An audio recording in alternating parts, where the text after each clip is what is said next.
It's a cold Wednesday here in Seoul. Hello and welcome to Business Daily. I'm Lee Ji-yoon. Before we get started, let's first get a quick check on today's highlights. Korea's finance minister nominee pledges all efforts to stabilize the local economy and uphold the country's expansionary fiscal policy. Is Korea headed for prolonged low growth? We look into sagging economic data troubling the local economy and what can be done to spark fresh growth.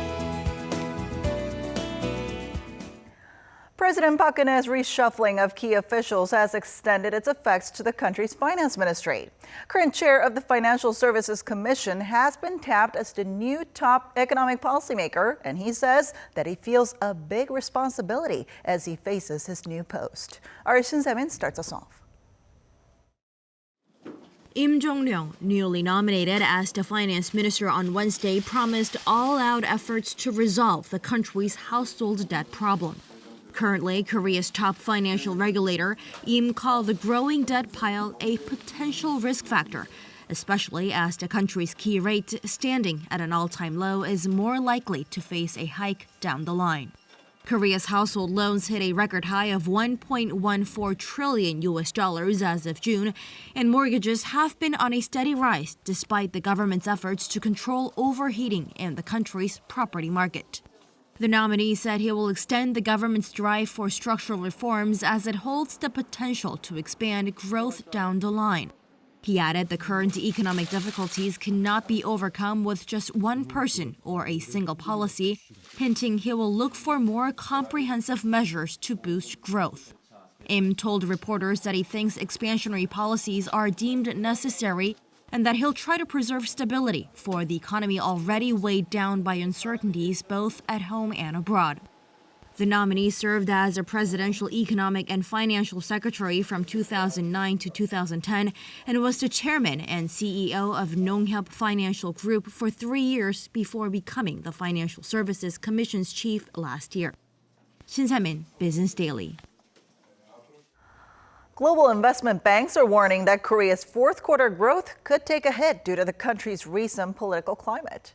Citigroup, Barclays, and Credit Suisse have said there's an increased risk of an economic slowdown from political uncertainties caused by the Choi Soon-sil scandal, on top of recent events such as Samsung's Note 7 recall, the strike at Hyundai Motor, and the adoption of a new anti-graft law. They added that there are also concerns that the latest political scandal may delay the National Assembly from passing next year's budget and slow down the ongoing corporate restructuring. Korea's top 5 conglomerates are taking up an increasingly larger portion of gains made by the leading 30 business groups in the country. Market researcher CEO Score said on Wednesday that last year, top 5 conglomerates accounted for over 95% of the net profit made by the group of 30. Now that's up from 59% a decade ago. On the other hand, sales posted by the 5 groups, Samsung, Hyundai Motor, SK, LG, and Lotte, were just over 61%, increasing just 2 percentage points from 2005. Among the top 5 conglomerates, Samsung and Hyundai Motor were the dominant players in net profit, making up nearly 60% of the group of 30. Korean shares have plunged today, with the benchmark Kospi dropping to the lowest level since July. In the late morning hours, the benchmark index has declined about 28 points, or roughly 1.4% from the previous day's close, touching 1,979.66. Experts say the high-profile political scandal surrounding President Park Geun-hye's confidant and increasing jitters about the U.S. presidential election have all dragged down investor sentiment. At the closing bell, the Kospi further extended its losses, hitting 1,978.94, while the Kosdaq plummeted by 3.24%. With major economic indices showing signs of weak recovery momentum and lingering uncertainties both at home and abroad, gloomy prospects hang over the remainder of the year. For a closer look at some of the data and what this means for our economy, our Kim Min-ji joins us in the studio today. Hi, Minji. Hi, Ji-yoon. All right, so things aren't looking so good at this point. No, you're not. Concerns about low growth have persisted for some time now. The manufacturing industry, once the main pillar of the economy, has been in the doldrums, and exports also show no signs of major rebound, eating into the country's growth.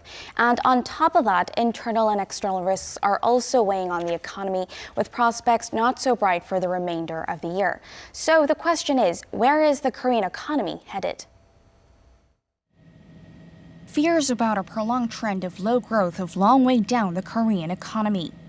The country's GDP expanded 0.7% in the third quarter, posting growth under 1% for the fourth straight quarter. Other economic data aren't helping either. Output across all industries fell by 0.8% in September from the previous month, marking the first negative growth in 5 months. This was due in part to a lengthy strike in the auto industry, as well as Samsung Electronics' global recall and permanent production halt of its Galaxy Note 7. Exports have slumped for nearly 2 years, despite a blip in the summer. Outbound shipments had dipped for 19 straight months, turning around for the first time in August, only to fall again in the following month. The manufacturing sector, once the backbone of the economy, has seen sales fall for 2 straight years. Sales across all manufacturers edged down 3% in 2015, quickening from a 1.6% decline in 2014. Business sentiment doesn't look good either, with the monthly outlook plagued by pessimism for 6 months in a row. The outlook for this month slid to 89.8, down over 6 points from October. What's worrisome is that the country is in no position to see better growth in the fourth quarter, as uncertainties cast a dark cloud over the Korean economy. Now, you mentioned it briefly in your report, but one of the biggest risks to the economy right now is the crisis ongoing at Samsung and Hyundai Motor. And with that, what are some of the major uncertainties lingering in the remainder of the year? Yes, well, if we start with Samsung, the company's decision to put an official end to production of the Galaxy Note 7 phablet has taken a toll on manufacturing as well as the country's exports. And at Hyundai Motor, where management and labor had been at odds over the adoption of a performance-based wage system, 24 strikes this year have resulted in the loss of production of over 140,000 cars. And on top of that, the government's ongoing corporate restructuring drive is also taking a toll on employment in areas with high dependence on related industries. And as for overseas risks, a rate hike in the U.S. is looming, which could impact Korea if it hurts other emerging markets. In the long term, the country also faces a number of trends that will further challenge growth. The Korean economy has matured now, so we won't be able to see high growth as we did in the past. On top of that, its working-age population is not growing, so there will be a limit in how much can be done to prop up the economy. Until now, the Korean economy has been heavily dependent on construction and real estate, which is why experts add that it needs to shift its focus to increasing investment and productivity. So hearing all this, for the remainder of the year, prospects are not so bright. That's right. Some say Korea may inch toward negative growth in the fourth quarter, and experts point to an anti-graft law that took effect and the recent political scandal, which may put a halt on the passage of economy-related bills at the National Assembly. And on top of that, they say the fallout from Samsung and Hyundai is expected to carry over to the fourth quarter and possibly the first quarter of next year. But there are some signs of hope. Global oil prices have been picking up, and they aren't expected to fall to levels seen earlier in the year. Not only that, emerging markets are expected to slowly recover from the year's end and next year. So experts also project the export decline to slow, although a complete rebound is not expected until next year. So it looks like the country needs a new strategy for growth. So in terms of immediate policies, what are some expectations? Well, as for the country's monetary policy, many experts say the Bank of Korea will likely take a wait-and-see approach to gauge the impact of the U.S. rate hike if it does decide to pull the trigger. But the problem is, considering the nation's high household debt and the overheated real estate market, the BOK isn't really in a situation to lower rates further. And when it comes to a rate hike, existing conditions don't look robust enough to handle higher rates, especially given the other outstanding uncertainties. And in terms of fiscal policy, although Korea has already implemented a multi-billion-dollar supplementary budget, some point out the country may need another one, not to boost the economy, but rather to prevent a potential hard landing. So how about in the longer term? I mean, what does Korea need in order to move forward? Well, experts say the global economy is heading towards a new normal in growth, which is why they point to fostering new growth engines as one of the most pressing issues. Take a listen. Globally, countries are moving towards the fourth industrial revolution. The Korean government also needs to be in line with these efforts and implement relevant policies aimed at stepping up investment and research in these areas in the long run. And with China becoming a rising competitor, Korea should look to foster a win-win partnership and see if there are any areas of cooperation. So down the line, it's more about improving its fundamentals and pursuing new fields of growth instead of overly focusing on immediate numbers. All right, let's hope to see more of that happening. Thank you so much for coming in today. My pleasure.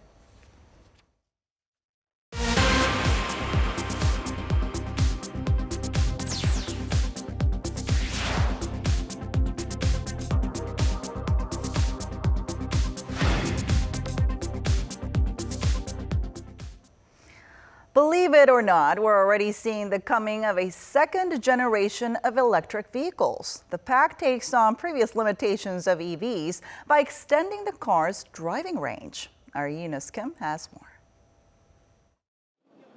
It won't hit the market until the first half of next year. But the Chevy Bolt EV is getting ready to boast the longest driving range to be available. 383 kilometers, enough power to drive from Seoul to Gwangju on a single charge. GM Korea says it's also compacted the Bolt's thickness for more interior space and plans to keep the price under $30,000 after subsidies are applied. This and a uniquely fun driving experience, GM says, is possible thanks to advanced technologies. Part of that is really the battery technology that we're using. And it's not just the battery technology, it's also the control technology. So the total envelope of how we manage the power from the battery, the power of the battery itself. And what about the competition? BMW has a new i3 on the market, featuring a high-capacity lithium-ion battery that allows for 300 kilometers of uninterrupted driving. Tesla has announced it will begin production of its Model 3 with a driving range of 346 kilometers next year, while Mercedes-Benz is working on a fleet of new EVs, including an SUV that can drive for 500 kilometers on a single charge. On the market, Hyundai Motor has its Ioniq Electric with a range of 191 kilometers. While Renault's Samsung plans to sell a mini transporter named Twizy in Korea in 1- or 2-seater options beginning sometime this month. The first generation of electric vehicles that we saw from early 2010 didn't achieve commercial success because of its short 150-kilometer maximum driving range, high price tag, and a lack of charging stations. But as the likes of GM work hand-in-hand with local partners like POSCO ICT to build charging infrastructure on private properties, hopes are high the environmentally friendly vehicles could squarely compete with gasoline-powered cars sooner than later. Eunice Kim, Business Daily. The next generation of augmented reality technology may no longer be confined to your smartphone screens.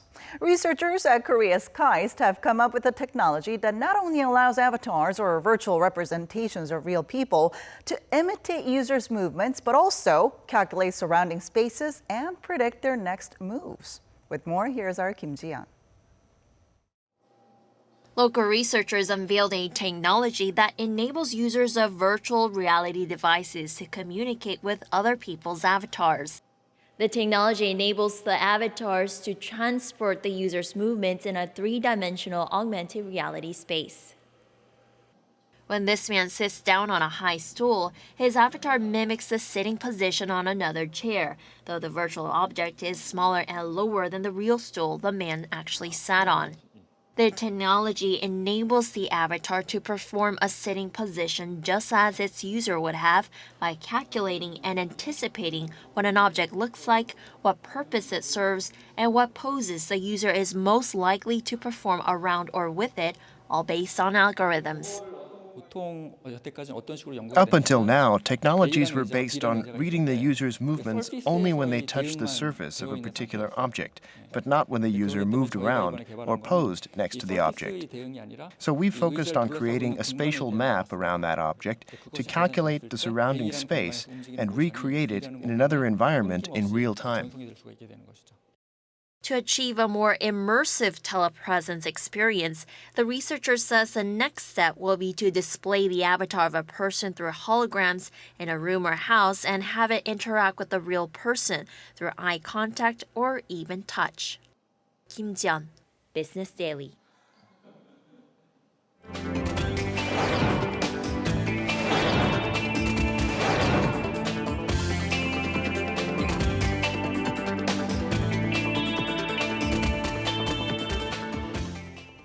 And that wraps it up for today. Thanks for watching, and we'll be back tomorrow with more at the same time, same place for your Business Daily. Until then, goodbye.